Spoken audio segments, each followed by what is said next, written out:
How to log in into your account on PayPal.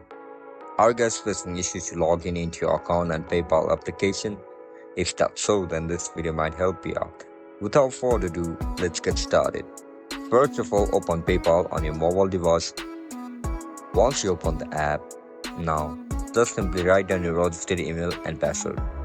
In order to log in into your account, you need to create an account first. If you don't know how to create an account on PayPal, then make sure to check out our guide on how to create an account on PayPal. Now write down your registered email and password. After you fill up the details, just simply tap on login. And that's it guys, that's how you're going to log in into your account on PayPal. If you guys found this video helpful, don't forget to like, share and subscribe to our channel. And if you guys have any issues regarding PayPal, make sure to comment down below so that I can help you out. Bye bye.